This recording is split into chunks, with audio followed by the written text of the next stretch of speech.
Hi, this time I would like to show you my tripods I'm using. I have meanwhile over the years a collection of 1, 2, 3, 4, 5, 6, 7, 8, 9, I don't know how many tripods.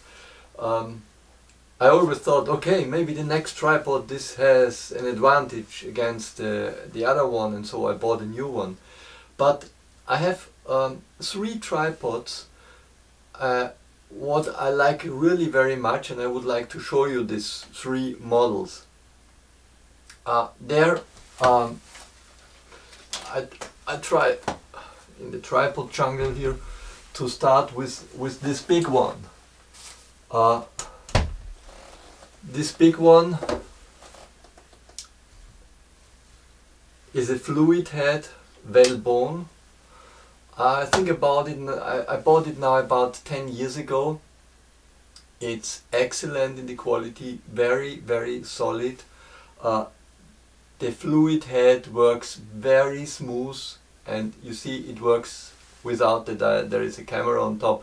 You can adjust it so fine, you can really work very slow and smooth. So I like this very much. It's great for movies, great to shoot a slow scene. You can really adjust it that you can move it very slow in both directions.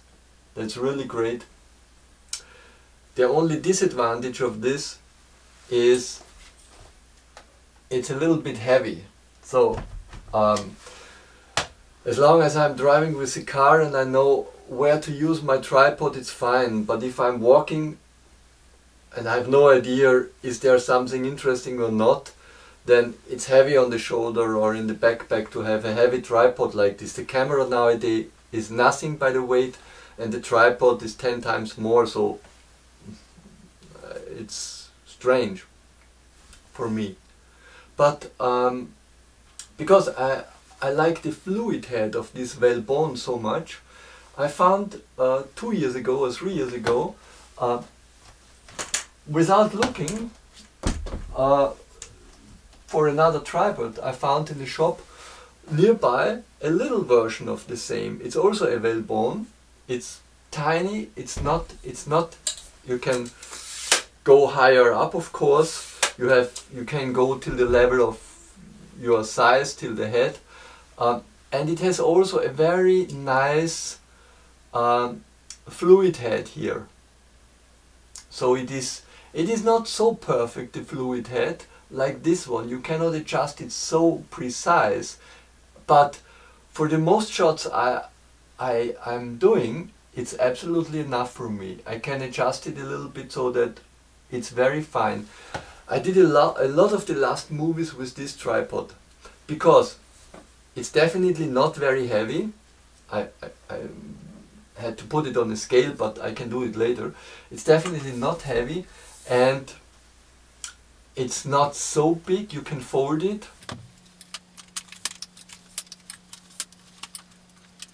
So it is a more or less not so big size, and it works very good. It is called PH358 Velflow 7. This is the name from this, and I like this very much, and I enjoy working with this a lot. So let's put it here up again. And this tripod, the Velbon, the little one, comes with a bag. You can put it over the shoulder. It's nice, and I like it really very much. So I would recommend this tripod for if you be on the road, if you be on holiday. It is just not heavy enough. You can put it in the backpack. You can walk with that. It's really. I was in Italy, in the north of Italy, with the movie I did. It's called Noi. I did it only with this tripod, and it works really fine. I also use this little tripod and put here on top a small slider, so it really works fine. I can put the slider here and work with this tripod. Yeah, you can have a second one, but it is enough. it's really, I like it. There is sometimes the situation, or in my case mostly the situation, that I'm in the mood of collecting some pictures, some clips, some movie pictures, and I have no idea what will come up or what will I see while moving through the landscape, or be in a city, or be wherever at friends or at a normal day situation. And I like very much to have the camera, the tiny little camera with me in the pocket. And a tripod would be too much, but at the beginning I tried out to put the camera on a table or on a cupboard or wherever to adjust it then if I would need it in a situation, but this is really difficult without any tripod. And one day I found this little tiny, yeah, it's a Cullmann, and it's called, I think, CB2.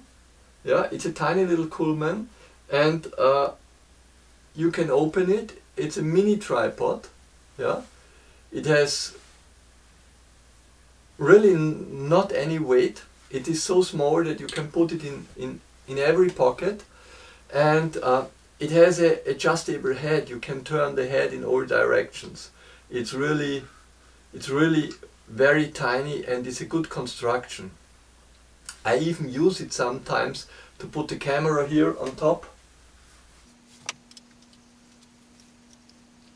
I use it sometimes with the camera here on top to have it as more stabilization in my hand. I can hold it more quiet with two arms. I have it more stabilized here. This really works not so bad.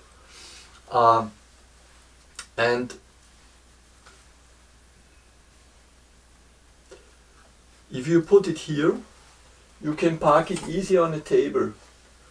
You can put it on a table, you can put it on the floor. I use then, in this case, everything what is around me in this area where I'm moving, in the landscape or whatever. You can even use it this way. You hold it in the landscape to a tree like this. You put it against a tree, and the camera is stabilized as long as you press it and hold it and you shut while this, and it's really, you can adjust the lever then. It's really easy to use. I like this very much. It's very supporting on the road, or if you see sometimes something what you didn't expect and think, oh my god, this could be interesting. For example, I will give you a short example. I used this on my last travel through Italy, and I put it in the restaurant where we had been at for dinner. I put it on the restaurant like this. It is not so big. It doesn't look like there is the camera turned on, something like this. And I did nice shots with the waiters around and the situation in this place. And the people didn't recognize that I was moving nearby. And it's interesting. And a little bit later, I give you an example, probably at the end or so. A little bit later, I did a shot, another journey to the island of Malta, south of Italy, and there is a lot of, they have there a lot of, I don't know in English how this is called, procession. They have a lot of church festivals, something like this, parties during the night. It's with a lot of light and many people, and it's like having fun on the street, something like that. And I was very impressed by these endless parties with firework and whatever they have.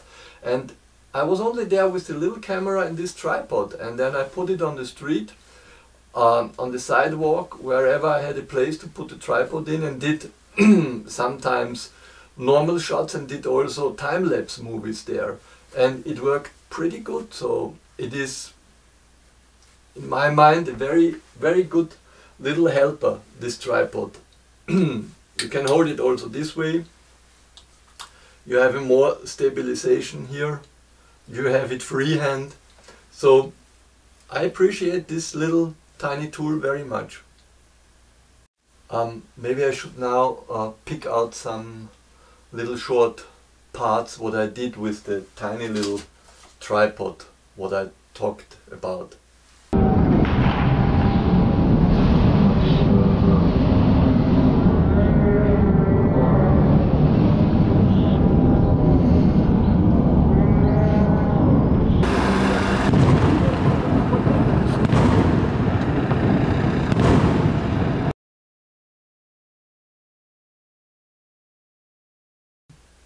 The last tripod I'm using rarely.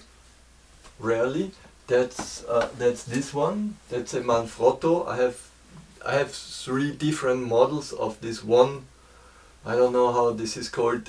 In German we say Einbeinstativ, but in English it's probably a one-leg tripod. It's not a tripod. It's a one-pod. I don't know how this is called in English. And this is sometimes I'm using this, I have it with me, because this is helpful to have a stabilization down. Yeah, you can adjust the right level you need, you have it stabilized. And what is possible with this, because this tiny little has no fluid head, so you can only put it in one position.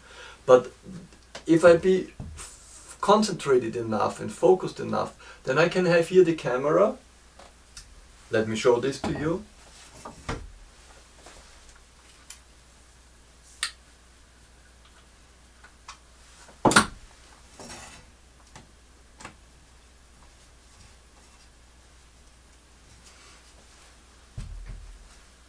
So I have here the camera, and I can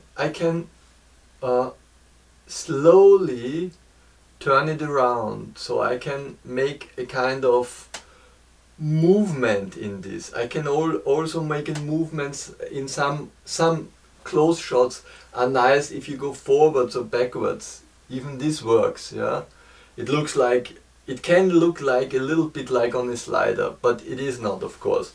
But it is in some places helpful if you hold it quiet. You have a stabilization. It's sometimes better than out of the hand, but I don't use it very much. The most time I use the little one. Generally about tripods, I like it. I personally like it if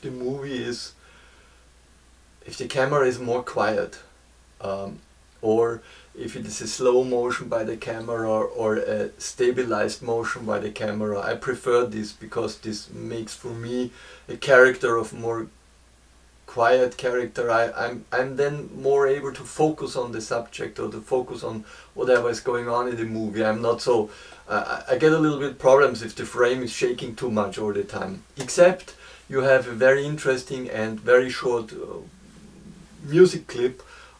And you have action there, a short, really you have half-second frames, chuck all the time, and then it's moving. It can be interesting too. I wouldn't say there is one rule against this or the other one, but I personally prefer more quiet shots on a tripod. I did a year ago or 2 years ago, I got a new lens, and I was so fascinated by the lens that I immediately had to test it. It was a 50mm 1.8 Sony lens, and it's a really great lens. And I tested it, and I did at around Christmas time some shots about quiet time and things like that, and it was really great by the shots I did with the open f-stop and so. And then I had the material finished, and so I make a short clip by 3 minutes, 5 minutes, only the impression. And I was so unhappy at the end because it was all handheld and the shots did really not work good.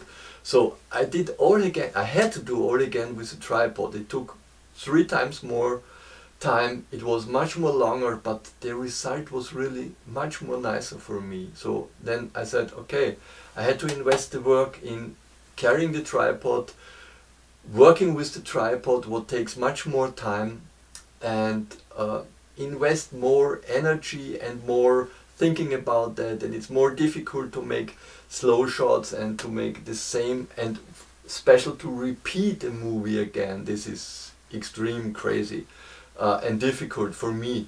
But at the end, the result was so much better that I thought, it was worth to invest the work in this time, because this is a product I like, and I like to watch probably 5 years later again, and I enjoy it.